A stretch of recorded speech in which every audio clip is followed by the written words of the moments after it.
Kanya-kanyang paliwanag ang mga pinuna dahil sa pagparada ng mga sasakyan sa lugar na bawal sa Makati at Maynila. Pero ang paninita tila nalilimita umano ng Unified Ticketing System. Nakatutok si Mariz Umali. Malinaw ang isinasaad ng karatulang ito. Bawal pumarada anumang oras, kundi ituto ang sasakyan. Pero kahit saang lane ka man bumaling, may mga nakaparada pa rin na tila walang paki. Ang mga jeep nga raw na ito, iniwan ng may-ari ng magbakasyon itong Semana Santa. Ang iba naman, gumilid lang daw ng saglit. Merienda lang sana. Apo. Gano'n ba katagal ka pa? Saglit lang naman po. Gumaya lang ma'am kasi marami naman nakapark. Na-flat po. O tapos? Nagpa-vulcanize po ng gulong. Sumabay na din po kumain. Pati mga tindahan dito na rin ipinwesto sa kalsada o di kaya sa pedestrian area. Kahit madalas daw silang sinisita. Sinisita naman po. Wala pong pagkakitaan sa ibang lugar. Ang resulta, bumabagal ng husto ang daloy ng trapiko. Maya't maya naman daw ang pag-iikot doon ng mga bantay bayan ng Barangay Magallanes. Pero limitado lang din daw ang kanilang magagawa. Sinisita po namin yun. Kasi number one, hindi po talaga dapat sila pumarada doon. Sa ngayon po, wala po kami pinanghahawakan na ordinance violation receipts. Dahil nagkaroon ng unified ticketing system, parang cat and mouse. Pasado alas 3 ng hapon, oras ng labasan ng mga estudyante sa isang eskwelahan dito sa may Chino Rosas Extension. Kaya naman kung makikita po ninyo, pila-pila na rin ang mga sasakyang magsusundo sa mga bata.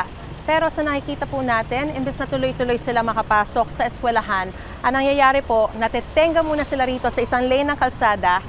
Kaya imbes na 2 lane ang magamit ng mga motorista, isa na lang po ang umuusad. Tapos pagbaling nyo pa sa tapat, meron pang mga nakaparada kahit bawal naman. Nanghingan ko ng pahayag ang isa sa mga eskwelahan kung saan mas mabigat ang traffic. Kasi po, puno po ma'am eh. Pagka pumapasok naman po kasi yung pick up po namin. Nag-pick up na po ma'am. Nakikipag-ugnayan na raw sa MMDA ang Barangay Magallanes. Given yung namin ma'am, yung resources namin, limited po yung personal namin. So, hindi namin kaya 24 hours na nandun.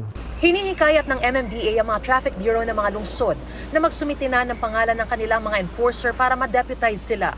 Pero pagdating daw sa barangay, kasi there's no protocol yet as regard to deputizing them na pwede sila mag-issue ng paniket.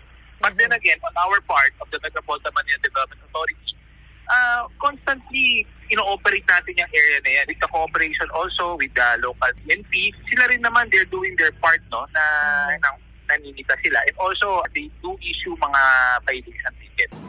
marami naman ang natiketa ng MMDA na iligal na nakaparada sa bangketa ng Mel Lopez Boulevard sa isinagawa nilang clearing operation kaninang umaga sa Maynila. Ang mag-asawang ito pilit na pinipigilan ng MMDA na kunin ang kanilang tricycle dahil ito raw ang kanilang ikinabubuhay. Hinarangan pa nila ang tow truck para di ito makaalis. Pero tino pa rin ng MMDA ang kanilang tricycle. Paliwanag ng MMDA, everyone needs to make a living, but lagi natin pinapaalalahanan din na ang paghahanap buhay dapat po yan ilagay sa tamang paraan at lalong-lalo po sa tamang lugar.